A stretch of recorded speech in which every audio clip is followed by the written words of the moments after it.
Hello everybody and welcome to this video of myself and Peter, and we are here to look at the new, brand spanking new in fact, Backun Vocalise mouthpieces. Now Peter is a very lucky boy because he has a set of these three new mouthpieces. So just a little bit of background info we should probably hit, shouldn't we? Backun made a range of MOBA mouthpieces which were produced, well, the blanks were made by Zinner, which is a German manufacturer that makes really high quality blanks, and then Backun would finish and produce accordingly. Now, Zinner closed down very recently after many years of operation, and so Backun wanted to start a new project to create a new mouthpiece range which they could cope with in-house from start to finish. So they have acquired some very expensive CNC machinery which makes all of these new Vocalise mouthpieces in one sweep, essentially. It's a rod of rubber, hard rubber, German stock, and it produces the mouthpiece in one hit from that rod, which is a very boring technical thing to say, but it ends up with a mouthpiece which is very consistent, very reliable, very responsive. However, why we've got Pete here, obviously, is we want to talk to you about how they play, and we want to demonstrate that as well. There's three models, an R, a G and a H, and this range was developed alongside Richard Hawkins, who's an American clarinetist, teacher, educator, mouthpiece maker, extraordinaire, who's coordinated with Backun to come out with these mouthpieces. And I think they were very keen to make sure they hit a really, really interesting price point. There's so many mouthpieces now have gone kind of crazy. That's right, yeah. You know, with custom-made things at hundreds and hundreds. And you might not need to do that anymore, as we're about to find out.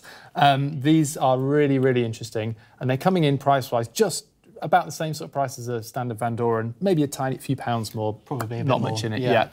The D'Addario reserve mouthpieces as well. So let's have a look. What we're going to do, Pete's using a Backun MOBA, which is his clarinet of choice, although that is our MOBA.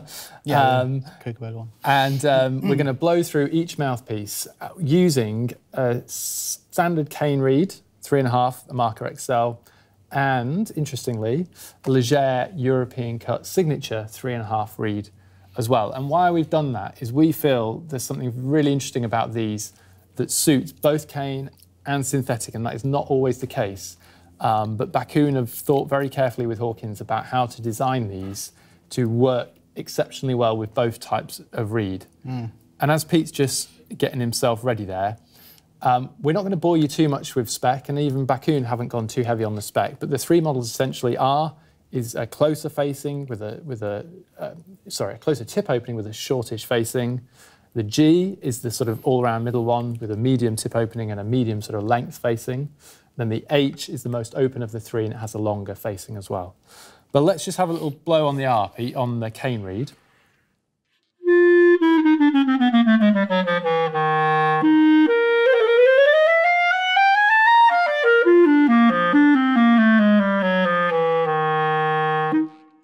So you've had these for a couple of weeks now to play with. What's your feelings on the R specifically? Well, yeah, it works. I mean, that's the first thing that struck me, that it blows and that the sound is very immediate. I mean, I don't personally play on a kind of, you know, this sort of lay, but I mean, I could make that work, you know, and you know, with mouthpiece is a bit of a minefield, isn't it? You know, and it's a very personal thing for a lot of people, you know, and they go through a ton of mouthpieces to try and find the one. And I mean, I think, you know, Hawkins and Backun, that collaboration, they've really done a grand job in this, in that, you know, you can pop it on and find a reed that works, and you're away. And it also has a great sound, I think. You know, it's got a real core to the sound. I understand that that's what he was looking at, what Richard Hawkins was looking at when he was in development with the mouthpieces. He wanted to have something that had a real core to the tone straight off the bat. You know, a lot of times, you know, people grow into mouthpieces, you know, but this one, yeah, it works straight away. So I mean, with cane, you know, a cane reed would obviously kind of once it's blown in would kind of become more adjust malleable. And, perhaps, it would form to the lay of the mouthpiece. But you know, I mean, this reed I've just put on. I mean, I think I only took it out of the box a couple of days ago, really. So yeah, but even so, you know, it worked.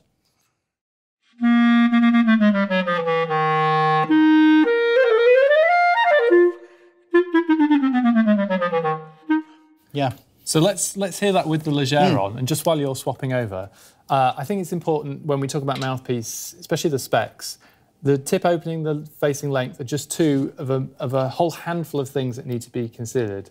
The tip rails, the baffle, the chamber, how everything sweeps inside. There's a million things going on, and that's why it's really important not just to get stuck on it being close or long or point this or point that. It's a harmony, a union of design that comes together. Now within that, this R should probably be a darker, perhaps, or more centred, perhaps, of the three. Probably more centred, I would say, in tone. Yeah, absolutely, because of the short. Yeah, shorter and closer setup. Yeah. And I think if you're looking at it against the Van Doren, which is very difficult to directly compare because of the differences in both the material, how it's made, and the principle behind it, but it's more at that sort of M15 end of the spectrum, shall we say. Right. But let's hear it with the Legere.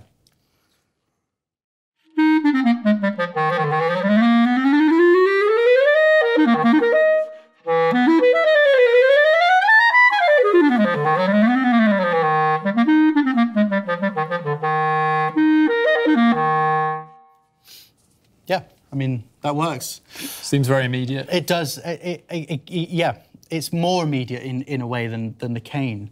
Perhaps because the cane hasn't broken in or anything like that, but yeah, I mean, you've got all the characteristics there of the big sound, the sound with core and depth to it. And the thing we have obviously mentioned is pitch as well. You know, that's one of the most important things. Even when choosing a mouthpiece, you know, people think, well, that sounds really good, I'll go with that. Then only to find in a performance situation for the intonation to be completely whack. You know, whereas the intonation is pretty spot on, you know.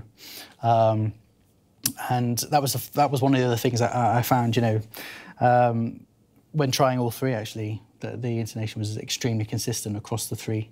Yeah. The three lengths, three lays. And the three are sort of designed to have similar characteristics, really, but just a slight difference in feel. But there is a consistency to it. So it could be you might gravitate towards the R and the G, and or the G and the H, perhaps.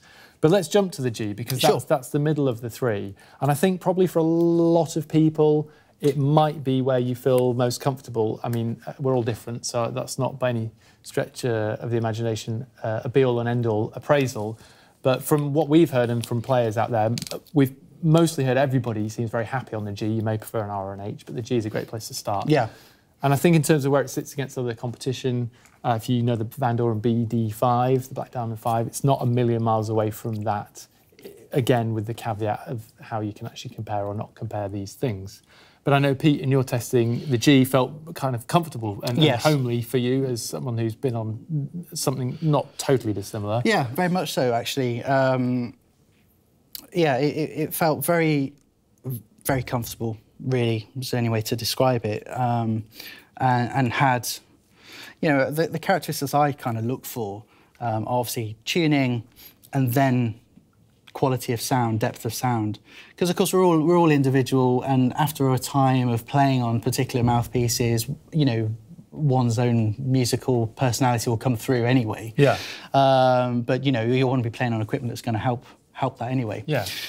So yeah, the G felt very comfortable, you know, as an all-round kind of mouthpiece. Yeah. You know, do a bit of everything versatility-wise. Absolutely, absolutely. Let's have a little listen.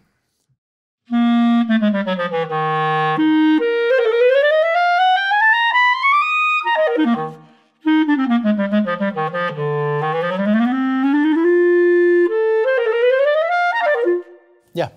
So just that feeling, maybe it's opening up a little there is in a bit terms more of where you can openness. push it. Yeah, you can actually push the air, you know, we can really support and get the airflow really moving through. So there's no feeling of restriction with the embouchure and with the airflow, really. And I think it feels, for me, this one feels, the cane feels more easier blowing, but that's possibly because I don't play on those type, never have done. So that probably feels a little bit alien to me anyway. But something like this, yeah, the cane seems to work. Should we have a little listen with the Legere?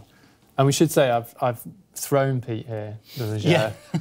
because I think it's interesting because Hawkins himself has been a synthetic player for a long time, and we know there's certain things they've done on the mouthpiece, slightly wider tip rails, and even the shaping of those as well, probably are there to help synthetic reeds feel extremely comfortable. And I know some of you watching this in the UK might be thinking, well, I don't know how many people play synthetic, but even if we just take BACUKUN, I know more than half of their artists across the world play Legere. And I know, having spoken to Legere fairly recently, their sales are kind of in a really upward trajectory, shall we say. So there are a lot of people who are swapping to synthetic, and this might be a nice way to find a good combination to do that. I think so, yeah. I mean, I've always been a cane player, you know, using a cane reed. But yeah, this has been quite a nice introduction, really, in a way. So the Legere.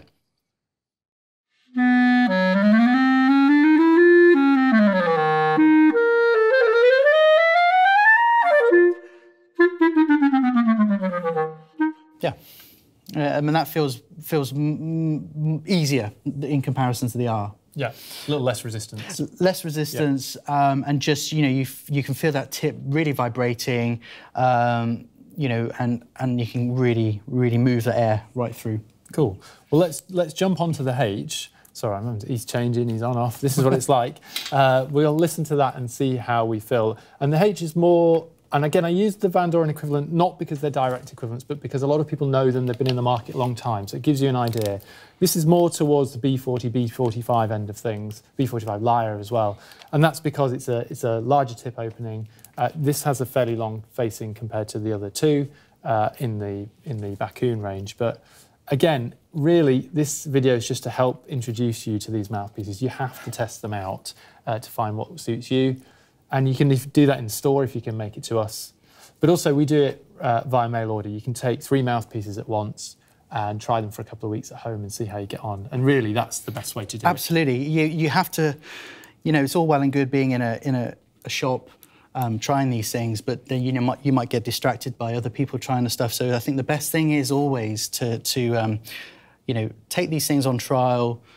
Try them in the comfort of your own home and also in your own performance situations as well, in your rehearsal or band rehearsals or whatever you might be doing, because you know you need that practical experience of would it work in a concert situation.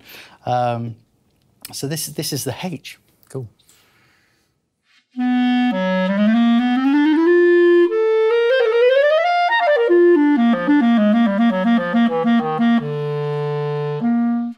Yeah, I mean, that is what I'm used to playing on, you know, and I have done for a very long time, actually, kind of long lays. And so that feels very comfortable to me. And the cane seems to enjoy it as well, you know. So the cane, for me, there's no difference, actually, between the Legere and the cane. They seem to work very...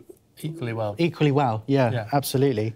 I think just as Pete's popping the Legere on there, and that's the final sort of test, as it were, what's interesting to know, we mentioned earlier about how these were actually machined on the CNC production, and what that ensures is absolute consistency to within an absolute nanometer of a... And so when you line up mouthpieces that are made like in that way, you know they're all going to be the same. Which you know, pretty much from a teacher's point of view is a really nice thing to be able to recommend, because you know you're going to go and get that thing. You don't need to go and try 10 or 15 of the same thing to find one that works, sort of thing. That's right. I think with the technology that that BACUKUN have employed in order to make these, the consistency is going to be flawless, pretty much, I would say. And even across the 3 models, I think, you know, it won't be a case of having to try 5 Rs or 5, you know, you play one and I think you'll be happy. It'll be what it is, yeah.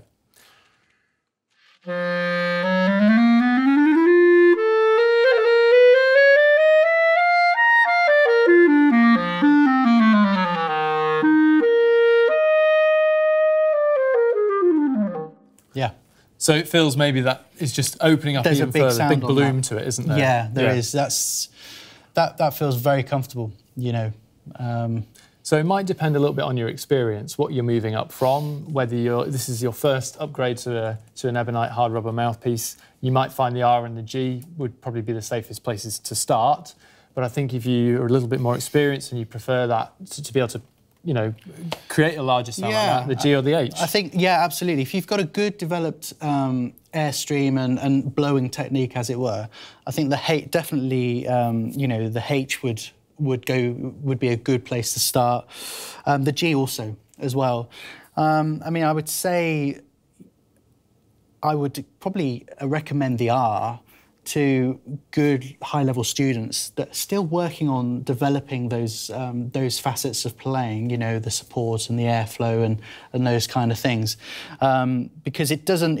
I think I found with the R, and it's probably because of the way I play, perhaps, but you know, really trying to push it. You feel that the lay and the tip opening is not going to allow you, but when you're on something like this, it really, you know, it responds really well, you know. Yeah, it likes it. Sort of absolutely, yeah. Cool. And I think it's also interesting to bear in mind the synthetic situation, whether you can hear those differences where you are, and some of it's what you feel, not necessarily just what you hear. But I think if you're looking at these, I would definitely recommend checking them out with a Legere European Cut signature reed, and you can pretty much match it with your Van Doren and you'll be about right on the strength as well if you're using Van Doren, whatever it might be. Cool. Okay, well, hopefully that gives you an idea. I think if you are upgrading or you're thinking about a new mouthpiece and you're looking at the standard things, I would definitely check these out. They're really interesting. And you know what? I love the fact there's 3, not 30.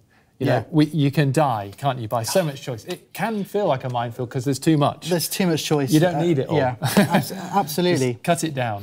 Absolutely, because it's the players at the end of the day. It's the players that, you know, you don't need all those variations. And yeah, just to have 3 done. And yeah, I mean, hopefully Backun will bring out the E flat and the bass models as well. But watch this space. Exactly. Good stuff. All right, well, stay subscribed for more clarinet videos. If you have any questions about these, just drop them in the comments. But from myself and Peter, thank you very much for watching, and we'll see you again soon.